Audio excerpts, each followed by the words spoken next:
paksiw na ulo ng tambakol. At syempre, hinaluan ko naman ng laman. Isang piraso nga lang, budget meal, di ba?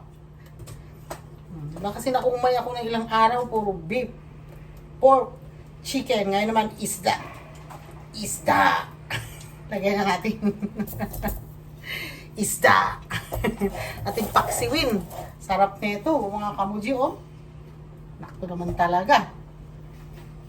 So, nandun na yung ating isda. Lagay na natin yung ating sili. Yan, damihan natin para masarap. Wala pa yan siyang sili pa lang. Tapos ito, bawang at sibuyas. Mas maraming bawang, mas maraming sibuyas, mas masarap. So, sarap na ito. Grabe. Yan. So, hayaan ko muna siyang main-in yung tubig. Tsaka ako maglalagay ng suka at saka asin. Kung ano-ano pa man dyan. Ang sarap nitong paksiw na to. Sobra. Kasi nakakita ako ng ulo ng tambakol. Minsan na ako makakita dyan. Kadalasan, laman. Ngayon may ulo sila na natira. 3 piraso. Kinuha ko na yung isa. Bahala na yung dalawa kung sino kukuha nun. So yan mga kabuji, oh. Tumutunog-tunog na yung ating fish. Kasi ibig sabihin wala na siyang tubig. So maglagay na tayo ng asin. Salt.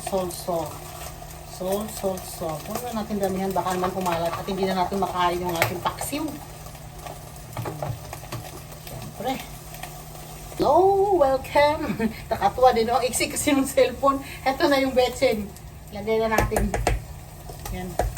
Tapos, siyempre, ating tatakpan. Tapos, pahingiin na natin ulit hanggang sa maalis na ng tuloy yung mag-absorb yung bawang, sibuyas, at yung sili dyan, at asin at betsin. Saka natin lalagyan mamaya-maya ng suka.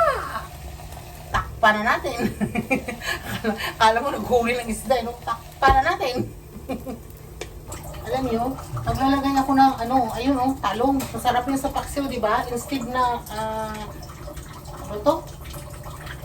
okra, talong naman ngayon. Pwede din naman pechay, depende sa inyo yan. Ako talong yung aking naisip na ilagay sa aking paksiw na ulo ng tambakol. So ayan, yung aking talong, binabad ko muna siya sa tubig, syempre para hindi mangitim yung ating eggplant. Nasa na natin. Oh, yung wallet na nung anak ko nasa bag niya. Yung wallet ko niya nasa bag ko. Ano ba? Wallet ko, nasa bag ko. Ikaw naglagay. Thank you very much. Hindi ko alam. Hindi ko na makalamutan eh. Bakit? Kailan? Ngayon. O di maglakad ka. Go, maglalakad ka. Maglalakad daw siya. Kulit, no? Ayan. Medyo nangamoy na yung ating paksiw. So lagay na natin ang suka.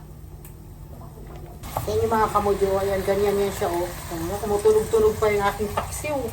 So lagyan na natin ng suka. Ating dato puti, ang pambantang suka. Oh, dato puti, baki naman. Lagay na natin. Mas maraming suka, di ba? Sa paksiw, masarap pag maraming suka. Yan. Takpan natin ulit. Ay, di maya-maya para maalis yung amoy ng suka. Hayaan muna natin siya. Sabi ko nga, para maalis yung amoy ng suka, hayaan nyo muna ng mga ilang segundo. Makalabas yung amoy ng suka. Saka ninyo takpan. So, atin ang tingnan to. Baka kung ano na nangyari sa paksiw natin, umusok-usok na eh. Ayan, o. So, yan natin buksan yung kasi kalit yung aking tutulog dun. May suka na siya.